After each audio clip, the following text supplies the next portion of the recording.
안녕하세요. 유쾌한 과학의 유쾌한 리포터 조하나입니다. 저는 지금 국립광주과학관 앞에 나와 있는데요. 개관한 지 얼마 안 돼서 그런지 새롭고 따끈따끈한 과학체험 전시물들이 기다리고 있다고 합니다. 지금부터 저와 함께 흥미로운 과학의 세계로 빠져보시죠. 식상한 과학체험은 가라. 오감을 자극하는 게임과 즐길거리에 익숙해진 우리 아이들의 시선에 맞춰 이젠 과학체험시설 또한 진화를 거듭하고 있습니다. 아이들의 흥미를 사로잡은 과학체험은 과연 어떤 것들이 있을까요?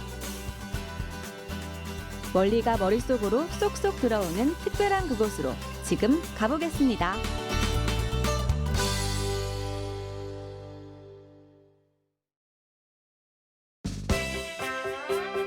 광주광역시 오룡동에 위치한 국립광주과학관. 메탈로 된 지붕으로 둘러싸인 건물이 마치 거대한 우주선을 연상시켰는데요. 지난 11월 15일 문을 연 국립광주과학관은 대전의 국립중앙과학관과 경기도 과천의 국립과천과학관에 이어 국내에서 세 번째로 건립된 국립과학관입니다. 신설과학관의 매력을 느끼기 위해 개관 이후로 관람객들이 끊이지 않고 있다고 하는데요. 전시관은 크게 두 곳으로 나눌 수 있습니다. 제1전시관은 빛의 세계를 테마로 하며 빛의 원리와 빛의 응용 분야를 다양한 체험을 통해 이해할 수 있고요. 제2전시관의 주제는 생활 속 과학으로 스포츠와 놀이에 숨은 과학의 원리를 체험할 수 있다고 합니다. 국립광주과학관은 광주 호남권을 대표하는 국립과학관으로서 광주 호남 지역의 과학기술 대중화를 선도하고 지역의 과학인재 육성과 과학문화 확산에 기여하는 과학과 예술 그리고 문화의 명소로 건립되었습니다. 과학관은 자라나는 청소년들의 호기심과 상상력을 자극하여 창의력을 키워주는 과학인재 양성의 산실이며 과학기술의 중요성을 인식시키고 확산시키는 과학문화 창출의 중심기관입니다. 많은 청소년들이 과학관에 공부하러 오기보다는 가족, 친구들과 함께 편안한 마음으로 와서 과학을 즐기고 휴식과 교양, 상상과 체험을 만끽하길 바랍니다. 자, 그럼 본격적으로 과학체험을 시작해볼까요? 국립광주과학관의 테마는 빛과 예술, 그리고 과학이라고 하는데요.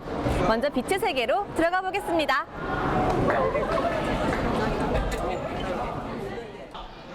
고개를 들고 하염없이 천장만 바라보는 아이들.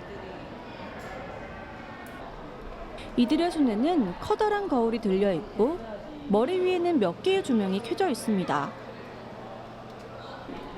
이 체험의 핵심 장치는 거울과 빛, 그리고 또 다른 것이 있는 것 같은데요. 우리 친구 지금 뭔가 굉장히 집중해서 열심히 하고 있는데요. 어떤 체험을 하고 있는 거죠? 이 거울에 태양빛을 반사시켜서 저 전지판에 맞추면 프로펠러가 돌아가요. 그래서 그 돌아가는 힘으로 비행기를 돌리는 거예요. 아이들이 바라보고 있는 것은 비행기에 부착된 태양전지. 조명의 빛을 거울로 반사시켜 태양전지에 비추면 태양전지를 통해 전력이 발생해 비행기가 구동하게 됩니다. 빛의 반사와 태양전지의 원리를 간단하게 이해할 수 있는 체험이죠. 이번엔 여학생들이 머리를 맞대고 있는 체험을 살펴볼까요? 학생들이 랜턴을 들고 어딘가를 비추고 있는데요. 바로 바람개비입니다. 바람개비란 말 그대로 바람을 맞으면 회전하는 기구인데요.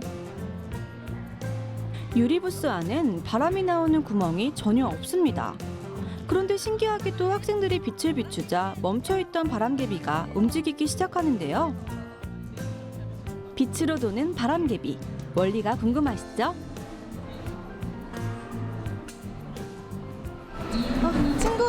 우리 친구 체험 되게 재밌게 잘하고 있던데 이 바람개비가 어떤 원리로 돌아가는지 알아요?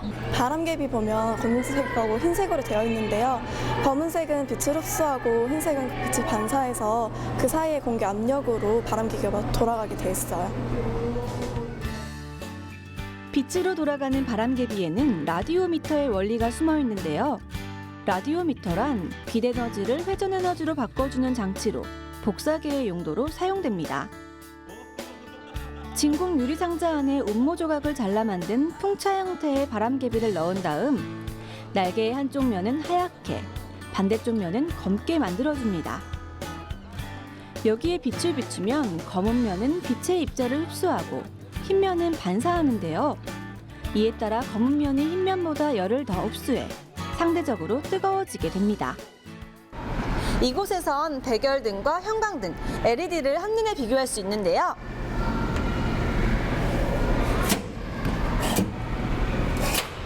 이 위를 보면 각각의 소비 전력이 나와 있어요. 백열등은 50W, 형광등은 19W, LED는 1에서 2W 정도인데요. LED가 소비 전력이 제일 낮음을 알 수 있어요. 그만큼 에너지 효율이 가장 좋다는 거겠죠? 여러분은 가정에서 어떤 종류의 조명을 사용하시나요? 어둠을 환하게 밝혀주는 조명은 다양한 이름만큼 서로 다른 기능과 효율을 갖고 있는데요. 백열등, 형광등, 그리고 LED에 대해 좀 더 자세히 알아볼까요? 백열등은 진공의 유리구 안에 아르곤가스나 질소가스를 주입하고 텅스텐으로 된 필라멘트를 넣어 만든 전구입니다. 발생 에너지 중 95%를 열로 방출하고 나머지 5%만 빛으로 변환되기 때문에 에너지 효율이 매우 낮고 수명이 짧은 단점이 있습니다. 하지만 가격이 저렴하고 스위치를 넣으면 순간 점등되는 장점이 있죠. 형광등은 진공으로 된 유리관에 수은과 아르곤가스를 넣고 내부에 형광 도료를 칠해 수은 방전으로 인해 생긴 자외선을 가시광선으로 바꿔 빛을 내는 조명기기입니다. 백열등보다 에너지 효율이 높은 40% 정도로 수명은 약 3000시간이라고 하는데요. 한번 불을 껐다 킬 때마다 약 1.5시간의 수명이 줄어든다고 합니다.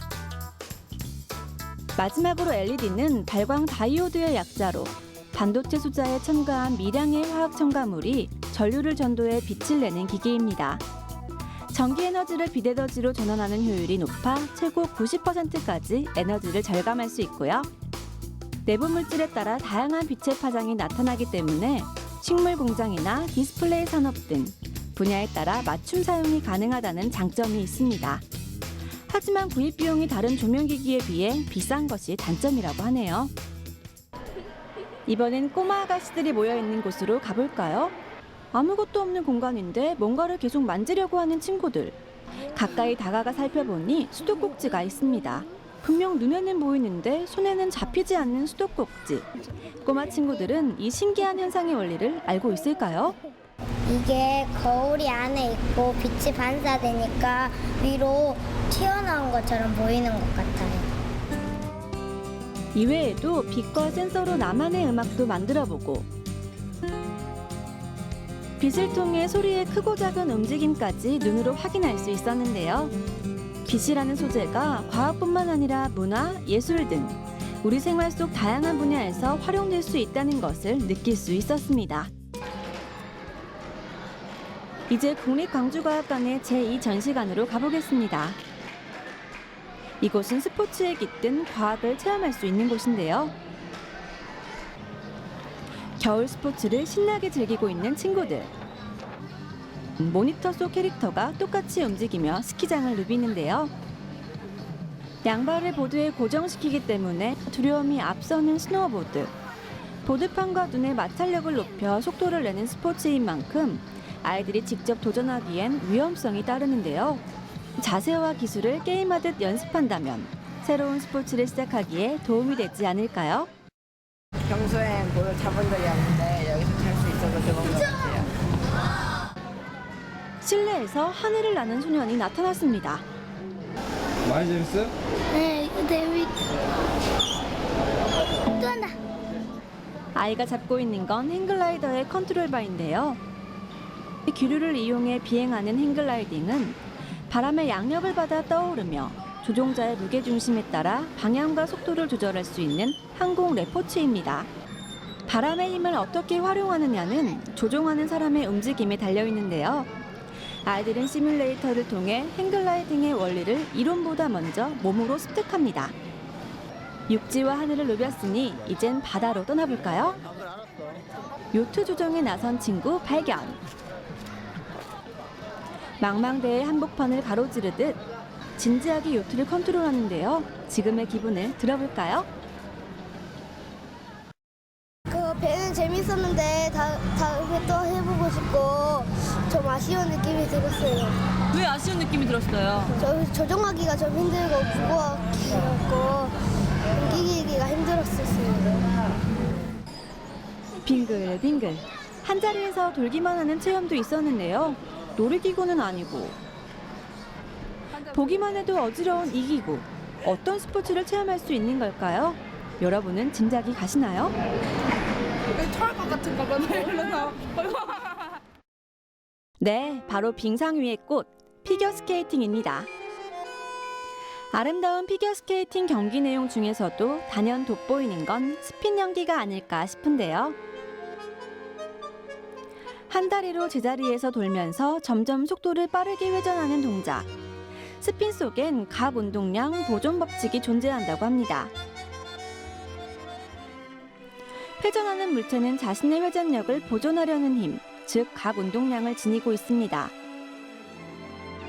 이 원리에 따라 몸을 중심축으로 봤을 때 팔의 질량과 몸 밖으로 나온 팔의 폭, 그리고 회전수를 곱한 값은 항상 같아야 하는데요. 만약 팔을 안쪽으로 구부리면 줄어든 팔의 폭만큼 회전수가 증가해야 결과값이 동일해지기 때문에 회전 속도가 높아지게 되는 것입니다. 회전기구에 몸을 실으며 스핀 체험을 하는 친구들. 김연아 선수처럼 멋진 스핀 동작을 하고 싶은 마음은 크지만 몸이 잘 안 따라주는 것 같죠? 친구야, 김연아 선수처럼 이거 해봤는데 어때요? 보기에는 쉬웠지만 돌아보니까 어려웠어요. 아이들을 따라서 저도 스핀에 도전해봤는데요. 어때요? 비슷한가요? 국립광주과학관에서 한바탕 놀아본 하루. 공부하느라 시간 가는 줄 모른다는 말을 실감나게 느낄 수 있었는데요. 전혀 지루하지 않은 과학 놀이터. 여러분도 그 재미를 함께 느껴보셨으면 좋겠습니다. 책으로만 보던 걸 직접 해보니까 쉽게 알 수 있었어요. 아무래도 과학은 우리 애들이 이제 커가면서 필요하고 더 발전시켜야 되기 때문에 그 기초 과학을 이런 데 와서 몸소 체험하는 게 더 도움이 될 거라고 생각하고 있습니다. 직접 활동을 하고 만들어보고 설명을 제대로 들을 수 있었던 점이 애들한테 가장 큰 도움이 됐던 것 같습니다. 아이들한테 항상 책으로만 보여주던 것들을 직접 와서 만지고 볼 수 있으니까 아이가 생각하는 게 어떤 건지 직접 볼 수 있으니까 좋은 것 같아요. 과학을 온몸으로 느낄 수 있었던 시간. 여러분은 어떻게 보셨나요?